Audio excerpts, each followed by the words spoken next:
2.3 adalah jenis metabolisme energi. Metabolisme merupakan proses dasar yang dialami setiap makhluk hidup. Bahkan hewan dan tumbuhan juga mengalami proses yang sama agar bisa berfungsi normal. Pada manusia, proses ini bekerja dalam dua cara, yaitu metabolisme dan anabolisme. Kata metabolisme merupakan proses pemecahan zat gizi menjadi energi. Contohnya, karbohidrat dan dari nasi yang Anda makan akan dipecah menjadi gluksa. Gluksa lalu dibawa oleh darah dan diedarkan ke setiap sel tubuh Anda. Begitu berada dalam sel, gluksa akan diuraikan kembali dalam serangkaian reaksi kimia hingga menghasilkan energi. Inilah yang disebut sebagai katabolisme. Energi dan katabolisme selanjutnya dapat digunakan dalam berbagai fungsi tubuh. Yang kedua adalah anabolisme. Anabolisme merupakan proses pembentukan molekul baru untuk menjalankan fungsi tubuh.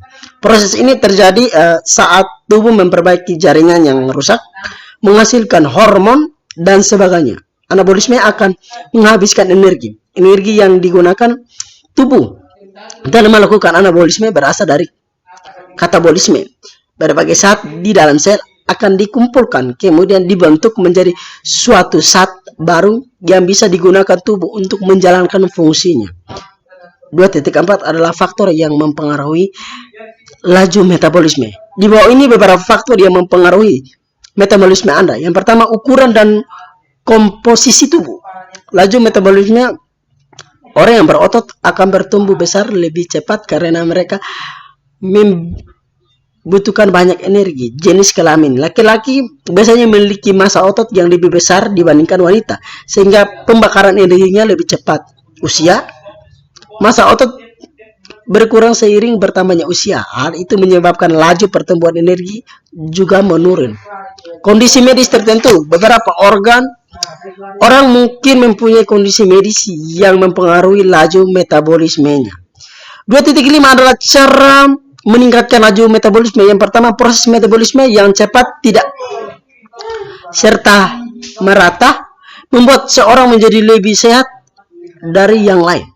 Perlu juga diketahui bahwa ketika seorang meningkatkan laju metabolismenya, istilah meningkatkan laju sebenarnya kurang tepat.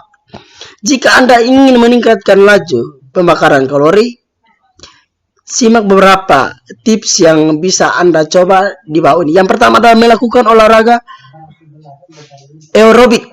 Ini adalah olahraga yang paling efektif untuk membakar lemak dan kalori. Guna menurunkan berat badan, lakukanlah olahraga aerobik setidaknya 30 menit sehari sebanyak 5 hari dalam seminggu. Melakukan olahraga untuk meningkatkan otot.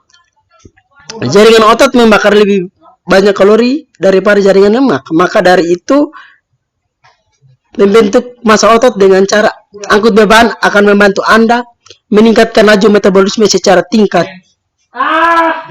langsung.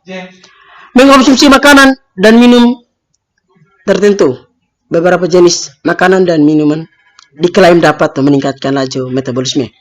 Hal ini belum terbukti kuat secara ilmiah dan mungkin bukanlah solusi jangka panjang.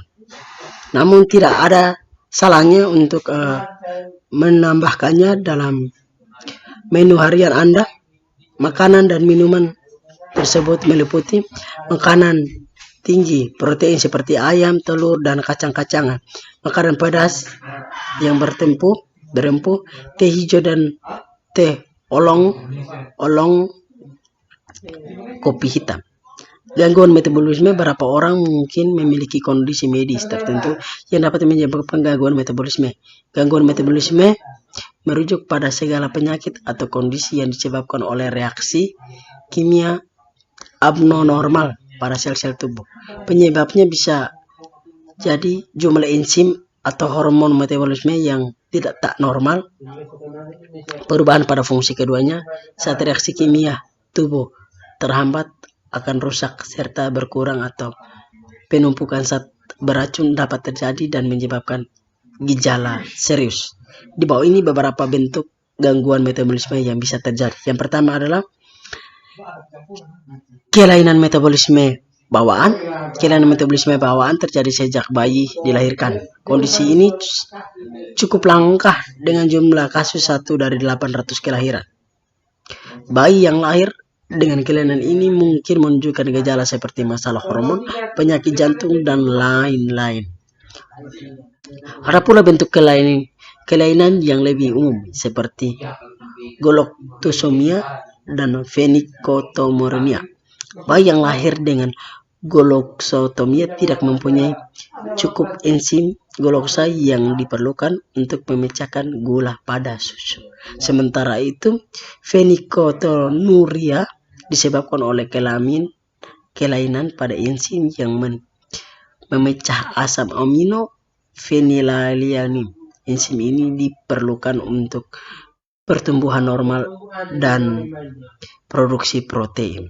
Penyakit tiroid juga yaitu kelenjar kecil berbentuk kupu-kupu yang terletak pada leher.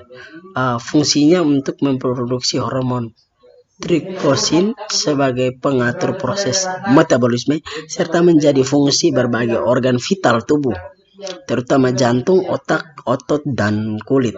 Penyakit tiroid terjadi ketika kerja kelenjar tiroid terganggu oleh entah menjadi kurang aktif atau hipertiroidisme, atau terlalu aktif atau hipertiroidisme. Hipertiroidisme ditandai dengan badan yang mudah lesu, detak jantung pelan, pertambahan berat badan, dan sembelit. Banyak gejala hipotiroidisme muncul karena tubuh penderitanya kekurangan energi. Sementara itu, gejala hipotiroidisme yakni berat badan menurun, tekanan darah tinggi, mata menonjol, dan pembekakan pada leher atau gondok. Diabetes tipe 1 dan 2. Diabetes atau kencing manis disebabkan oleh adanya gangguan pada metabolisme tubuh, tepatnya dalam menghasilkan hormon insulin. Hal ini akan mengakibatkan tubuh kekurangan insulin sehingga kadar gula darah menjadi tinggi. Diabetes tipe 1 muncul saat sel pankreas mengalami kerusakan sehingga tidak dapat memproduksi hormon insulin dalam jumlah yang cukup. Sementara itu, diabetes tipe 2 terjadi karena tubuh tidak mampu merespon insulin dengan baik. Seiring berkembangnya kondisi, penyakit ini bisa menyebabkan komplikasi. Komplikasi tersebut diantaranya masalah pada ginjal, nyeri, dan disebabkan oleh kerusakan saraf, kebutaan, serta penyakit jantung dan pembuluh darah. Metabolisme merupakan rangkaian proses kimia yang terjadi dalam sel-sel tubuh untuk mengubah zat gizi menjadi energi.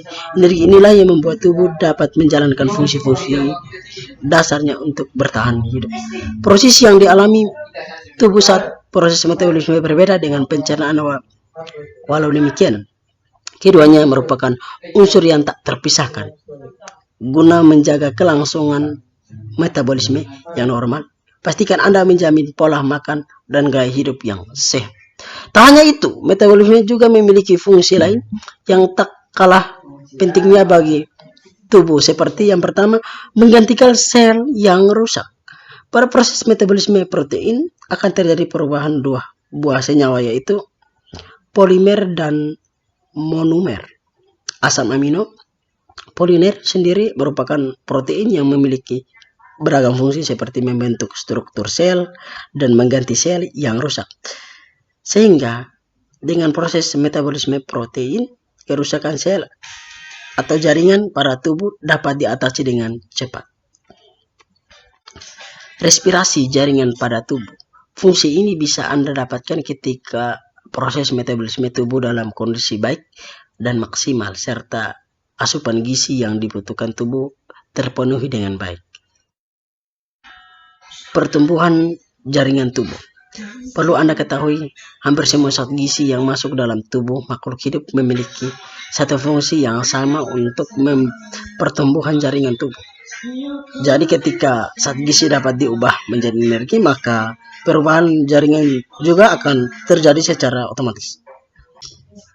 Yang berikut adalah penyusunan unit pembangunan sel. Tak hanya berfungsi untuk mengganti sel yang rusak, namun metabolisme juga berfungsi untuk menyusun unit pembangunan sel, khususnya metabolisme protein, macam-macam metabolisme. Energi yang dihasilkan untuk tubuh tidaklah melalui proses yang singkat dan cepat, melainkan harus melalui proses panjang dan membutuhkan tahapan yang cukup banyak. Oleh sebab itu, para tahap metabolisme sendiri terbagi menjadi dua macam, yaitu metabolisme dan anabolisme. Metabolisme adalah salah satu proses penguraian atau pencernaan senyawa dari bentuk kompleks menjadi lebih sederhana. Proses pencernaan ini dilakukan ketika metabolisme mendapat bantuan enzim yang terdapat pada tubuh makhluk hidup. Sedangkan anabolisme merupakan sebuah proses penyusunan atau pembentukan senyawa sederhana menjadi lebih kompleks atau biasa disebut makromolekul. Jadi bisa disimpulkan jika kedua macam metabolisme ini memiliki makna yang saling berseberangan, di mana pemberdayaannya terdapat pada proses dan energi yang dihasilkan. 2.7 adalah cara meningkatkan metabolisme tubuh. Yang pertama adalah berolahraga. Selama ini mungkin Anda mengenal olahraga sebagai suatu kegiatan fisik yang berfungsi untuk menjadi kebugaran tubuh. Namun di balik fungsi utamanya tersebut, olahraga juga memiliki fungsi lain, seperti meningkatkan metabolisme tubuh. Pembakaran kalori yang terjadi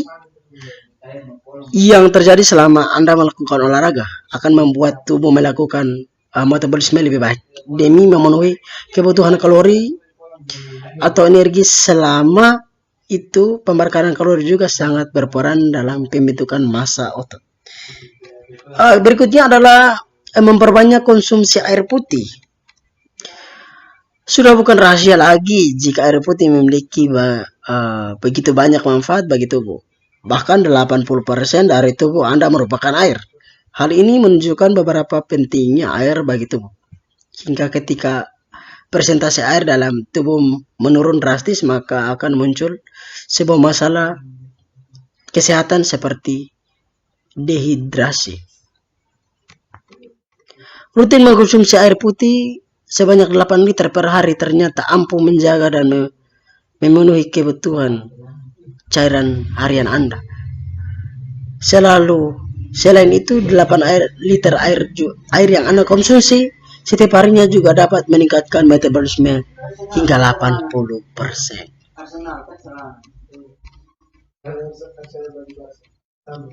Sudah selesai nih? Selesai buat itu. Sama dulu.